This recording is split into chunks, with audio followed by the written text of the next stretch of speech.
السلام عليكم ورحمة الله وبركاته. هنعمل طاجن القرع العسلي مع الخضار، بسلة وبطاطس وجزر. فطبعا بس القرع هنحطه اخر حاجة علشان ما بياخدش سوا كتير. حطينا اللحمة دلوقتي، بعد كده نحط عليها الخضار ونسيبها بقى لما تستوي. وبعدين القرع نحطه اخر حاجة وهنحطه في الفرن الطاجن ان شاء الله. خليكم معانا.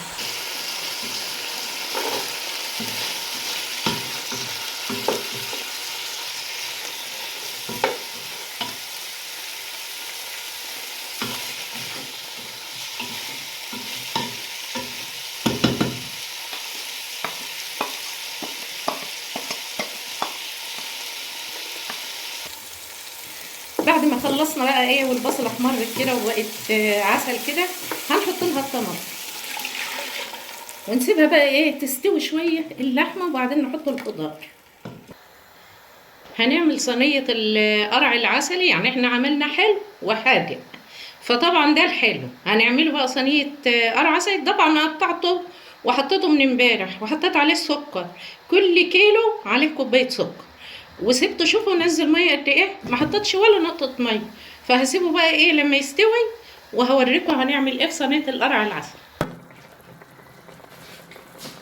وهنحط الخضار بس لسه برضو ما حطيناش القرع على ما يستوي شويه. دلوقتي بنعمل البشاميل. احنا سوينا القرع، حطينا زبده ودقيق، وهنعمل البشاميل بتاع صينيه القرع.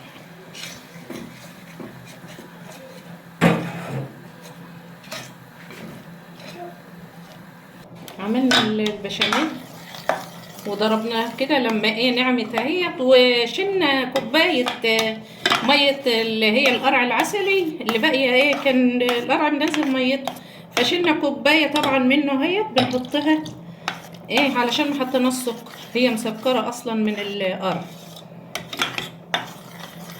بنحطها على البشاميل وخلاص. هنحطها بقى الصينيه وندخلها الفرن، وما تطلع نوريها لكم باذن الله. كده بقى هنحط الحشوة في النص. وطبعا احنا جهزنا البشاميل. الحشوة دي بقى عبارة عن بستلين، زبيب، فول سوداني.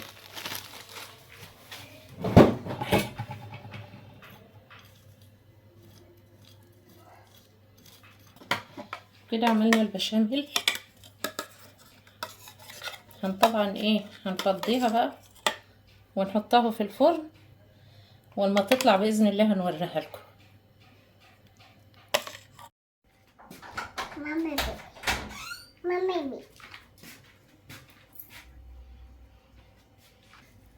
ديت بقى صينية القرع العسلي، وده طاجن القرع برضو بالخضار. والسلام عليكم ورحمة الله وبركاته.